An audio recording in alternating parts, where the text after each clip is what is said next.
इति पंचम सूत्रे अविद्यायाः स्वरूपम् उक्त्वा षष्ठे सूत्रे च रागस्य अविद्या अस्मितायाः स्वरूपम् उक्तं। वदन्तु।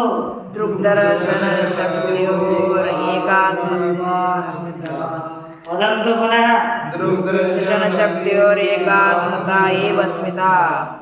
एकात्मते वास्मिता। तत्पश्चात् अन्य तृतीयः क्लेशः कः? रागः। तस्य लक्षणं किं? शुकानुशयरागः। एतत् कति क्रमाङ्कस्य सूत्रं? सप्तम क्रमाङ्कस्य। दृष्ट्वा न वदन्तु। तर्हि अनन्तरं चतुर्थक्लेशः कः? द्वेषः। तस्य किं लक्षणं? दुःखानुशयद्वेषः। दुःखानुशयरागः दुःखानुशयद्वेषः इति अष्टसूत्राणि अभवन्। अनन्तरम् अन्तिमक्लेशः कः? अभिनिवेशः। तर्हि तस्य लक्षणं किं? स्वरस्वायी विदुषो अपि तथा रूढो अभिनिवेशः। पुनर्वदन्तु। स्वरस्वायी विदुषो अपि तथा रूढो अभिनिवेशः। भार्गवमहोदय इति दशमं सूत्रम् अभूत्। एकादशं सूत्रं किं? ध्यानहेयास्तत्प्रत्ययः। ध्यानहेयास्तत्प्रत्ययः इति एकादशसूत्राणि। इदानीम् एकः कश्चन एकादशसूत्राणि वक्तुं शक्नोति?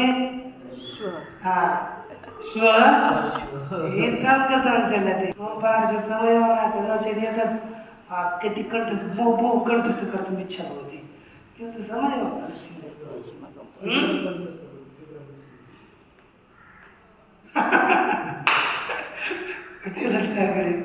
तर्हि पश्यन्तु, इदानीं 12 क्रमाङ्कस्य सूत्रम् आदाय वयं विचारं करिष्यामः।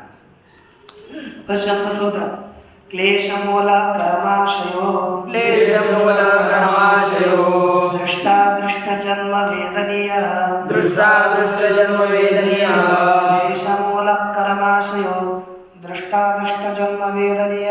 क्लेशमूलकर्माशयो दृष्टादृष्टजन्मवेदनीयः यहाँ से ये जो कर्म का आशय है वे कैसा है? कहते क्लेश मूलक कर्माशय है। धर्म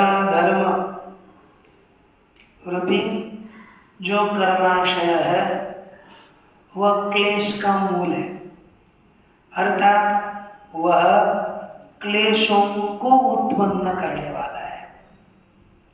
क्लेश समूलम अयम कर्माशयः दृष्ट जन्म वेदनीयः। किं करोति? दृष्ट जन्म वेदनीयः एवं च अदृष्ट जन्म वेदनीयः। स कर्माशय जन्मद्वये अपि ज्ञातुं शक्यते।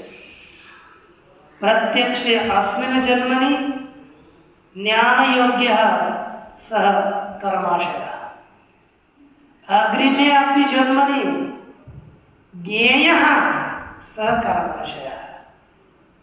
यदि अस्मिन् जन्मनि यदि वयं धर्मो करिष्यामः तदा तस्य फलम् अस्मिन्नपि जन्मनि भवति, अग्रिमपि जन्मनि भवति।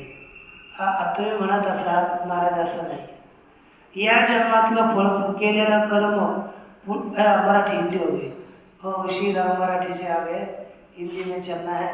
तो देखिए इस जन्म में भी उस कर्म का फल भोग होता है और आगे के जन्म में भी कर्म के फल का उपभोग होता है, दोनों भी जन्मों में। ये कैसे? अभी तक तो सुना हुआ है इस जन्म में किए हुए कर्म का फल हमें आगे के जन्म में भोगने को मिलता है कि नहीं? ये हम सुने हैं, लेकिन ये ध्यान दीजिए क्योंकि फल दोनों भी जन्मों में मिलता है। कैसे? देखो, एक आदमी ने पाप किया तो पाप किस जन्म में किया? मार किस जन्म में खाई? इस जन्म में, है ना? किसी ने बहुत पुण्य किया, तो जैसे आप लोग हैं, अब यहाँ पर आ गए हो, आप बहुत साधु है करके थोड़ा पुण्य किया, तो लोग आपको माला वगैरह पहना करके किस जन्म के साधना का फल देते हैं? इसी जन्म में करी ना। तो अर्थात इस जन्म में हमने सामान्य जो कर्म किया है उसका फल इस जन्म में नहीं मिलता, वो अग्रिम जन्म में मिलेगा। लेकिन विशेष कर्म किया तो उसी का फल इसी जन्म में मिलेगा। ये हमको बहुत दिन से सूत्र कौन सा ये ध्यान में नहीं आ रहा था, लेकिन ये विषय दिमाग में रहता था, कभी भी कुछ पता नहीं था कहाँ पढ़ा था उस समय, ध्यान में नहीं रहता था क्योंकि समय नहीं मिलता था पढ़ने के लिए पुनः। अब देखिए क्या करे, तत्र पुण्या पुण्य कर्माशय काम लोभ मोह क्रोध प्रसव। देखो उसमें कौन कौन कहा? पुण्य पुण्य कर्माशय। कर्माशय दो प्रकार का है, पुण्य रूप कर्माशय और अपुण्य रूप कर्माशय। ये इसका जनक होता है, अथवा इसे जन्य होता है। इससे काम लोभ मोह क्रोध प्रसव, ये कर्माशय काम से, लोभ से, मोह और क्यों उस कर्माशय से काम लोभ मोह और क्रोध जन्य होते हैं। ये दोनों भी हम कर सकते हैं कि पुण्य पुण्य कर्माशय काम क्रोध लोभ, क्रोध को उत्पन्न करता है अथवा काम क्रोध लोभ, काम लोभ मोह क्रोध, इससे पुण्य पुण्य कर्माशय। बस समाज चेंज करो, अर्थ चेंज हो जाता है। यह कहा।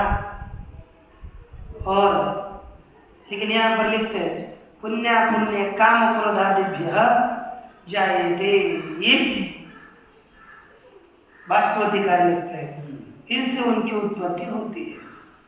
सह और वह कर्माशय दृष्ट जन्म वेदनीयश्च अदृष्ट जन्म वेदनीयश्च, प्रत्यक्ष इस जन्म में वर्तमान जन्म में अनुभव करने योग्य कर्माशय होता है और आगे के जन्म में भी अनुभव करने योग्य कर्माशय होता है। किसी न किसी जन्म में इस कर्म का अनुभव किया जाता है कि नहीं? कब?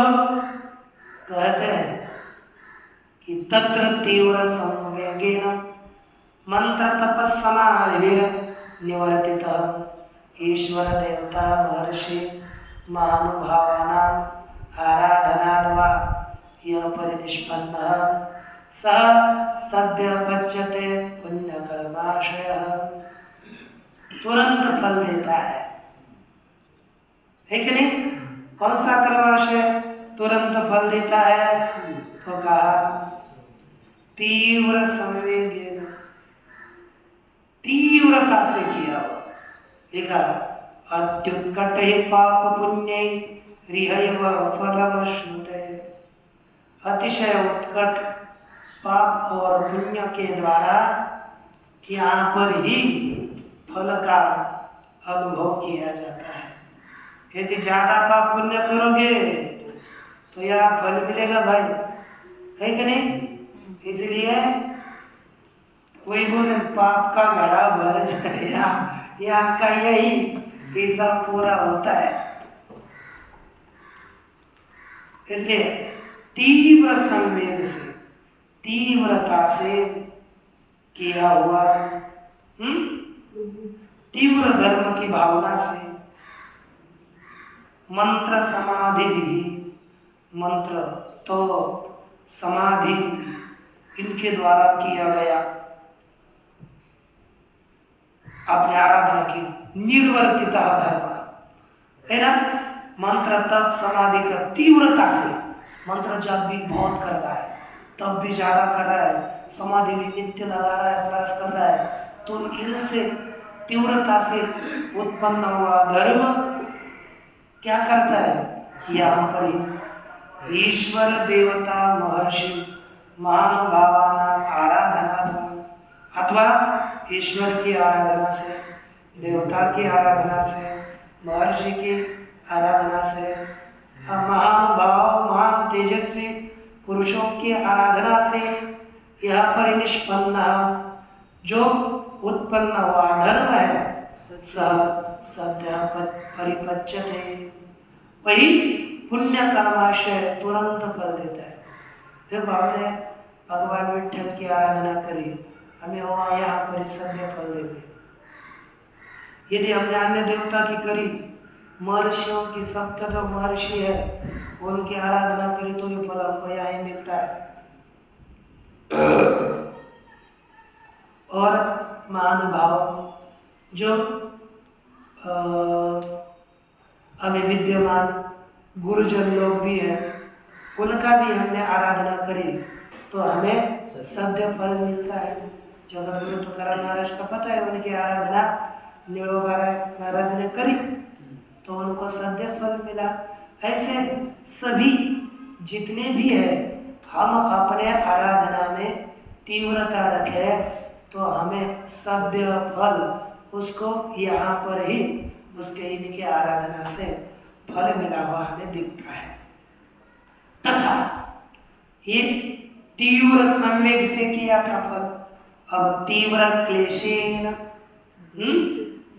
तीव्र क्लेश से, दुख से, भीत व्याधि कृपणेषु विश्वासोपगतेषु वा महानुभावेषु वा तपस्विषु कृता पुनः पुनरुपकारः सचापि पाप कर्माशयः सद्य एव परिपच्यते।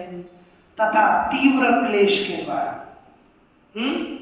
अभी क्लेश माने ये अलग नहीं, दुख नहीं, अविद्या अस्मिता राग द्वेष अभिनिवेश, इनके द्वारा यदि हमने अविद्या के द्वारा हमारे किसमें आसक्ति हो गई, किसी का अपकार किया, द्वेष किया, किसी का अज्ञान के कारण किया, हमारी अस्मिता के कारण किया, तो किसी का भी अपकार हम क्लेश के द्वारा ही मनुष्य अपकार करता है और संवेग के द्वारा उपकार करता है ना। क्लेश से अपकार होता है, तो इस तीव्र क्लेश के द्वारा भीत व्याधि कृपणेषु, डरा हुआ रोग युक्त एक कृपण है, दरिद्री है, उसमें विश्वासोपगतेषु अथवा एखादा हमारे ऊपर विश्वास से प्राप्त हुआ आदमी है, हमारे ऊपर बहुत विश्वास कर रहा है, उसमें महानुभावेषु, महानुभाव गुरु इत्यादियों में, तपस्वी लोगों में किया हुआ पुनः पुनः अपकार, वारंवार हमने अपकार किया, उपकार तो नहीं किया, अपकार किया, तो क्या होता है, वह अपकार भी पाप कर्माशय है, सदैव परिपच्यते, उसका फल यह ही मिलता है, तुरंत ही वह उसका फल पकता है। जैसे उदाहरण दे रहे हैं कि बहुत आराधना किसने करी, पहले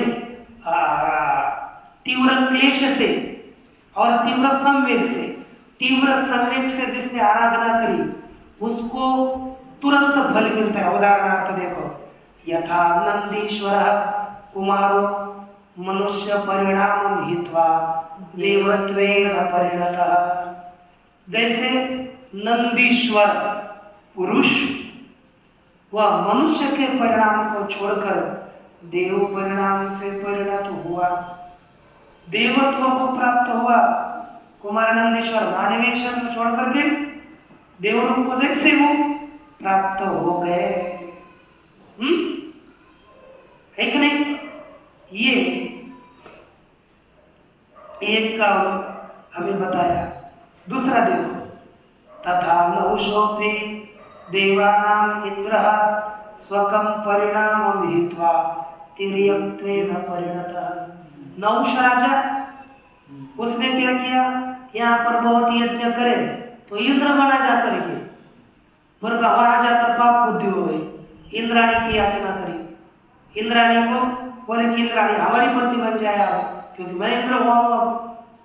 और क्या किया, सप्त ऋषियों को उसके व्रत के लिए उन्होंने, इंद्राणी कहा मैं तेरा वर्ण करूंगी यदि तू सप्त ऋषियों को अपने घोड़े बनाकर रथ पर बैठकर आएगा। तब ऋषियों को घोड़े में निकाल दिया, जोताया और ऊपर बैठ गया ये नहुष। पाप हुआ ना, एक हुआ तो हुआ, लेकिन अब वो तो उसकी उस स्त्री को मिलने की इतनी तीव्रता हो गई थी, सर्प सर्प सर्प बोलने लगा, सरो सरो सरो, तो तुझे बहुत जल्दी हो गई, जा तो सर्प बन जा, सर्प भूयात्। ऐसा शापवशात् स आगत्य अजगरः भूत्वा अजगरः अभवत्। तर्हि तीव्रपापेन सद्यः तस्य फलं श्नुते जनाः।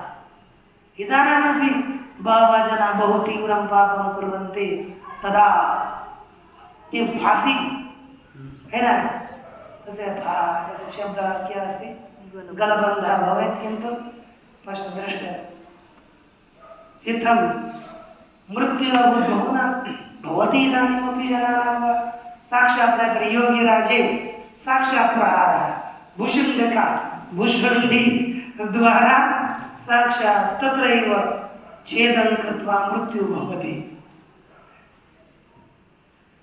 पश्यतु, तथा नहुषोऽपि देवानां इंद्रः, उसी प्रकार नहुष भी देवताओं का इंद्र अपने परिणाम को छोड़ करके तीन रूप से परिणत हुआ, अजगर बना। तत्र है ना, नारकानां नास्ति दृष्ट जन्म वेदनीय कर्माशयः। लेकिन देखो, नरकीय जो शरीर है ना, वो कुछ भी करे, कितना भी काम करे, लेकिन उसको दुष्ट जन्म में ही जानने वाला, प्रत्यक्ष इस जन्म में जानने वाला कर्माशय नहीं होता।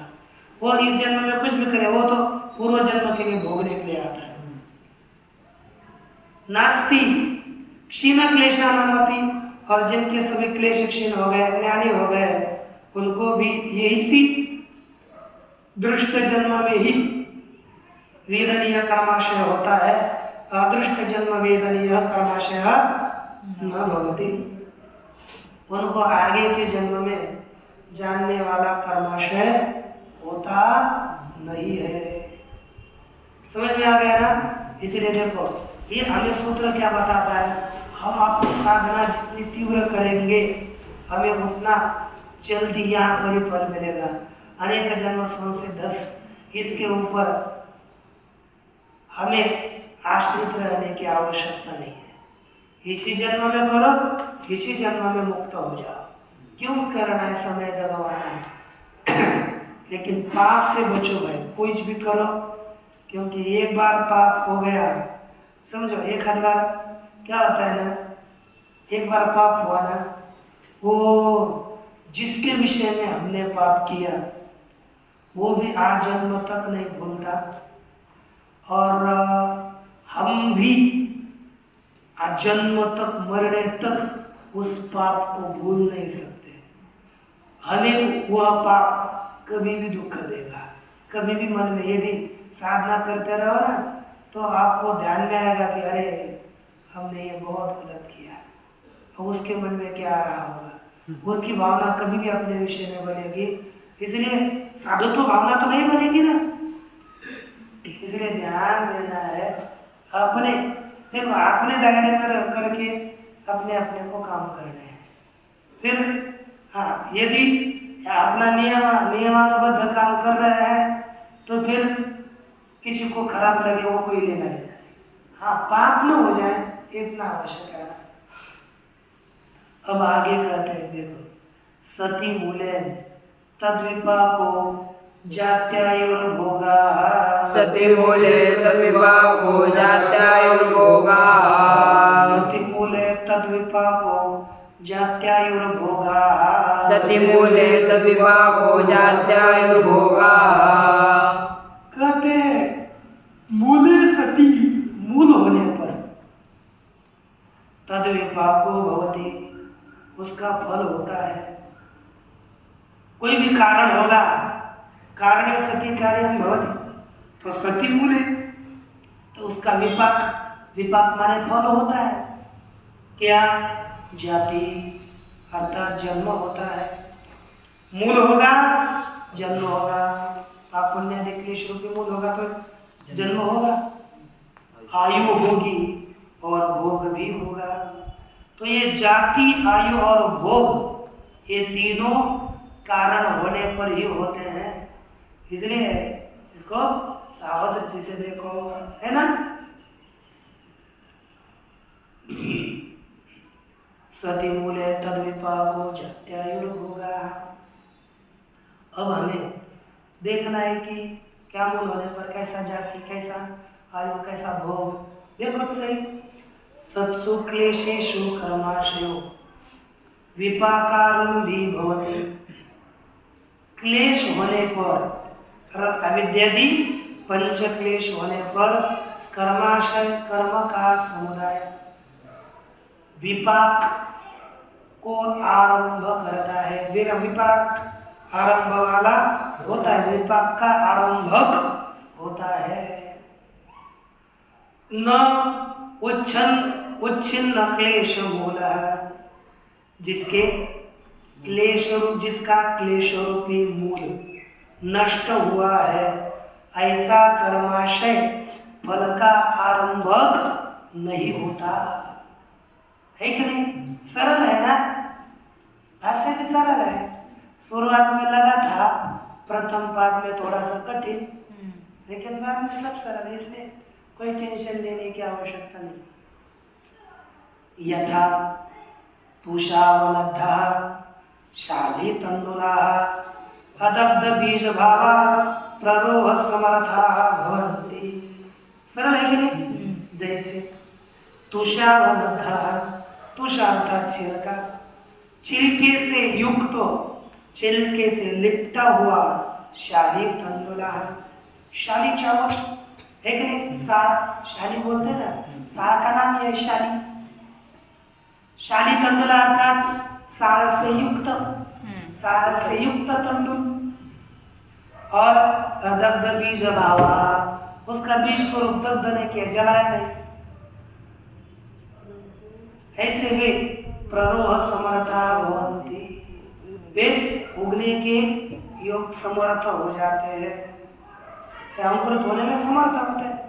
देखो, इसको तंडुल को भूनेंगे तो उससे क्या बनता है? पता है? नहीं है? बनती है। क्या करना है, एक बार देखो, आप भी कर सकोगे। क्या करना है, उसको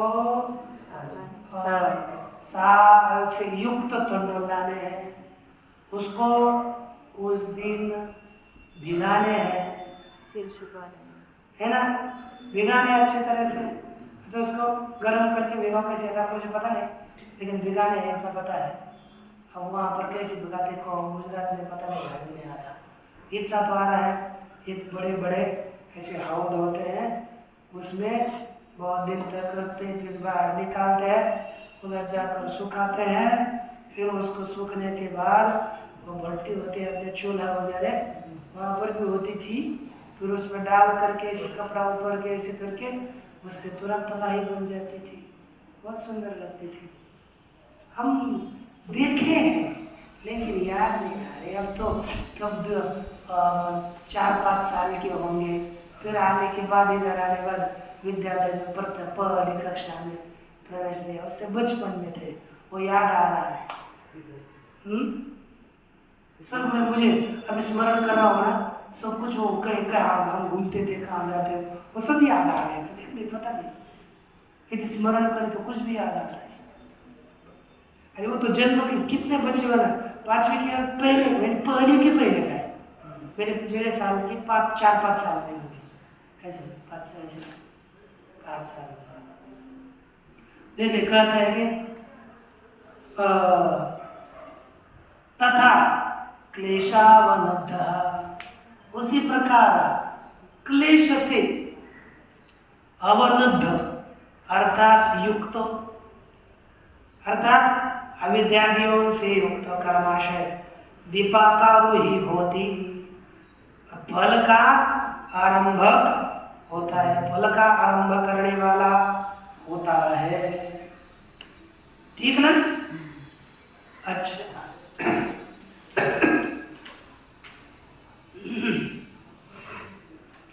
तदनंतरं पश्यतु, न अपनीत क्लेश न प्रसंख्यान दग्ध क्लेश बीज भाव।